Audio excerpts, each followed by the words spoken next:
माँ, हाँ? मैं खेत में पानी खोल कर आता हूँ। अरे टॉर्च तो लेता जा बेटा, रात का समय है। ऊंचे रबर के जूते पहन कर जा। अरे माँ, मैं यूं गया और यूं आया।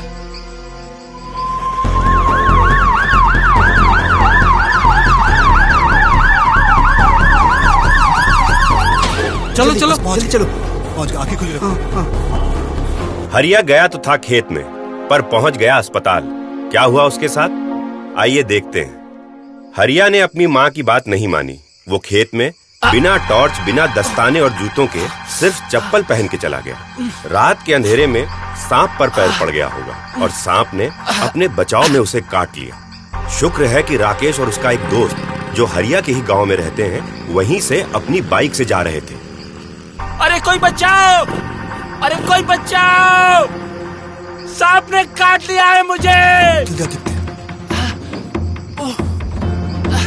अरे हरिया, क्या हुआ? कहाँ?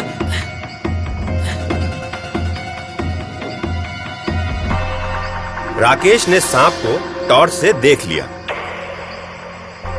राकेश ने देखा कि सांप अभी भी वहीं है और अपने जाने का रास्ता खोज रहा है। तभी राकेश हरिया को वहां से दूर ले गया ताकि सांप हरिया को दोबारा न काट सके। आराम से चलो चलो, जल्दी जल्दी संभालिए, आराम से पैर संभाल। अरे ये हरिया को क्या हुआ? अरे क्या हो गया है? ये चप्पल निकाल दो। निकाल के यहाँ। कोई कपड़े से सांप की काटी हुई जगह को बांध दो।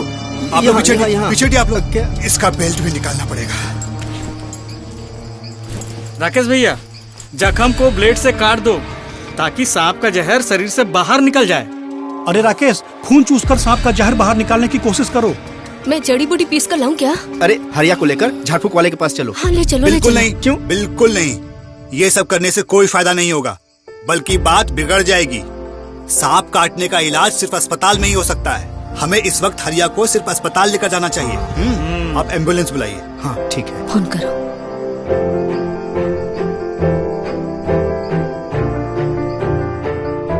ध्यान दें, सांप के काटने पर जख्म की जगह पर कुछ न करें। शरीर को कम से कम हिलाएं। ऐसा करने से जहर कम फैलता है। जो एक लकड़ी का फट्टा लेके आओ। बस एक लकड़ी के फट्टे से उस अंग को सहारा दें, जिससे कि वो अंग हिल न सके। ऐसा करने से जहर कम फैलता है।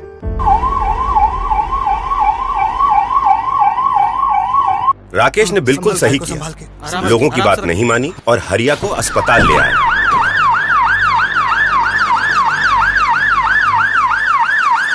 मरीज को तुरंत अस्पताल ले जाना ही सही कदम है।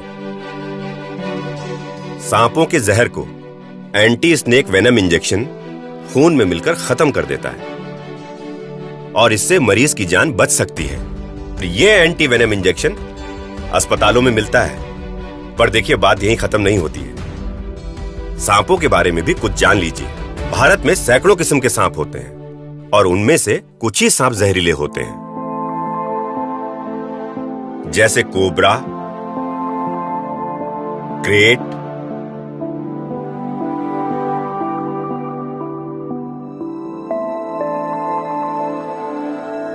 Saw scaled viper, Russell's wiper इत्यादि। हम सभी को ध्यान देना है कि सांप से हमारा सामना कम से कम हो, और इसके लिए क्या क्या सावधानियां हमें रखनी है, आइए देखते हैं। सांप चूहों के पीछे पीछे अक्सर घर में आ जाते हैं, इसीलिए चूहों के घर में घुसने के रास्ते बंद करें और बिल को तुरंत भर दें। इसी तरह मुर्गे मुर्गियों को घर से दूरी पर रखें।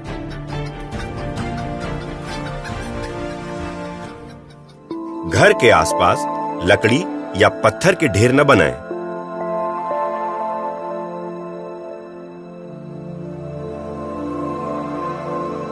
ढेर हैं तो वहां सावधानी से जाएं।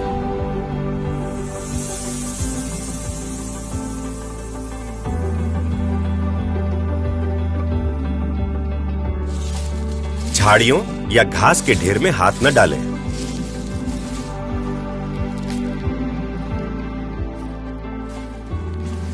रास्तों से पत्ते हटाएं और उन्हें साफ रखें। बरसात और बाढ़ आने पर सांप अपने बिल से बाहर निकल आते हैं। सावधान रहें।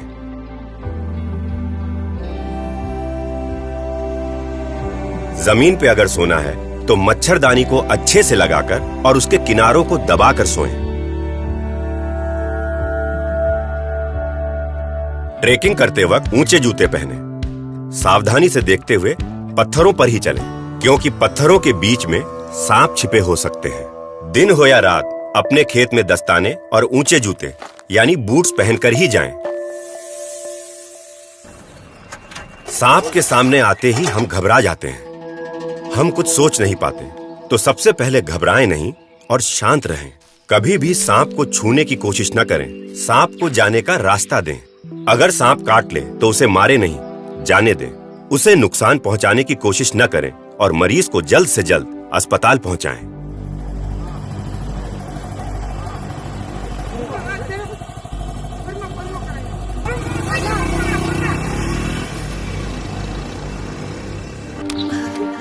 डॉक्टर साहब, हमारा हरिया ठीक तो हो जाएगा ना? हरिया तो कैसा है, बताइए ना डॉक्टर साहब। अरे बिल्कुल ठीक हो जाएगा माता जी। अस्पताल में सांप के जहर का इलाज होता है। मेरा बेटा बच गया। और माताजी, आज के बाद ना ये टॉर्च और गमबूट्स यानी कि रबर के ऊंचे वाले जूते पहनकर ही खेत में जाएगा। क्यों हरिया? जी। शुक्र है राकेश को सांप से संबंधित सारी जानकारियां थी। उसी की सूझबूझ की वजह से आज हरिया हमारे बीच बैठकर मुस्कुरा रहा है। तो आज की कहानी के नायक हैं राकेश। आप भी सांप से संबंधित इन जानकारियों को लोगों तक पहुंचाएं और ऐसी ही किसी कहानी के हीरो बन जाएं।